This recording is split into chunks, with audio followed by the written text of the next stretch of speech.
नमस्कार मित्रों, मैं आपका स्वागत करता हूं द इंटरनेट के इस पोर्टल पे। मेरा नाम है संकेत झा। आज हम शुरू करने जा रहे हैं the advent of Europeans chapter 3 modern history spectrum for UPSC prelims 2021। तो चलिए शुरू करते हैं। मेरा काम है आपको बस वो बातें बताना जो कि आपको यूपीएससी प्रीलिम्स 2021 में मॉडर्न हिस्ट्री के क्वेश्चंस को सॉल्व करने में मदद करे। 1497 में ट्रीटी ऑफ टॉर्डसिलस के तहत स्पेन और पुर्तगाल ने पूरी नॉन क्रिश्चियन दुनिया को दो पार्ट्स में बांट दिया। 1498 में जैमोडीन जो कलिकत का राजा था उसके अंदर वास्को डी गामा पहला यूरोपियन बना जो कि इंडिया तक पहुंचा था। इसके बाद अगर हम देखें सबसे इम्पोर्टेंट जो पोर्तुगीज के बारे में हमें याद रखना है तो 1510 में अल्फांजो नाम के एक गवर्नर के अंडर गोवा पे आधिपत्य स्थापित किया पोर्तुगीज ने।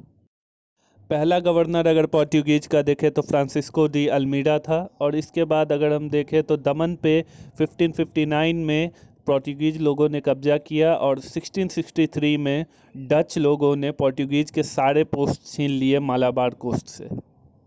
सिर्फ तीन चीज़ें याद रखने की ज़रूरत है अगर डच लोगों को ध्यान में रखें तो। इनकी ईस्ट इंडिया कंपनी की स्थापना 1602 में हुई। 1605 में इनका पहला फैक्ट्री मसूलीपट्टनम में लगा और इसके बाद 1759 में बैटल ऑफ बेदरा के तहत डच लोगों को इंडोनेशिया तक ही सीमित कर दिया गया और ब्रिटिशर्स का कब्जा इंडिया पे, मलाया पे और श्रीलंका पे स्थापित हुआ। 1599 में क्वीन के एक चार्टर के through British east India company की स्थापना इंडिया में हुई। और इसके बाद अगर हम देखें तो 1613 में कैप्टन हॉकिंस को सूरत में एक फैक्ट्री लगाने का मौका जहांगीर ने दिया और इसके बाद वापस से जहांगीर ने 1615 में पूरे मुगल एम्पायर में ब्रिटिशर्स को ट्रेड करने का मौका दिया। देखो, अब बस चार बातें और याद रख लो इन ब्रिटिशर्स के बारे में शुरुआती तौर पे कि 1700 ईस्वी में किलाबंदी के शौक के कारण इन्होंने फोर्ट विलियम्स की स्थापना इंडिया में की। इसके बाद 1717 में मुगल शासक जो कि काफ़ी खुश थे इनसे, उनका नाम था फारूक शियार, और उन्होंने अपने फरमान के थ्रू इनको काफ़ी सारे कंसेशंस ट्रेड में और फैक्ट्री सेटअप करने में दिए। इसके बाद 1757 में बैटल ऑफ पलासी के तहत सिराज उद दौला को हराकर बैटल ऑफ पलासी को जीता इन्होंने। इसके बाद 1764 में शुजा उद दौला जो कि अवध का शासक था, शाह आलम दो जो मुगल शासक था और मीर कासिम, तीनों की मिली जुली आर्मी को ब्रिटिशर्स ने अकेले हराया और यहाँ पे अपना आधिपत्य कायम किया। अब देखो यार, ऐसे क्वेश्चंस तो ऐसे पूछते नहीं है, फिर भी इस स्लाइड पे तुम देख सकते हो कि फारूक शायर के फरमान्स मेंशन्ड है। अगर एक बार देखना हो देख लेना, याद करना हो याद कर लेना। आगे चलते हैं। सब आए तो डेनमार्क के लोग भी इंडिया में आए।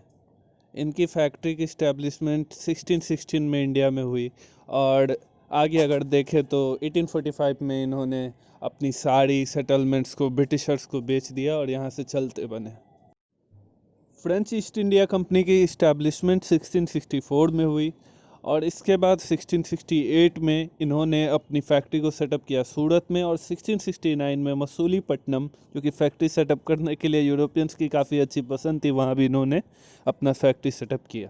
इंडिया की काफ़ी सारी यूनियन टेरिटरीज आज के समय भी मौजूद हैं। इनमें से एक है पुडुचेरी, उसी का नाम पहले पौंडीचेरी था और इसकी खोज 1673 में फ्रेंच लोगों ने की।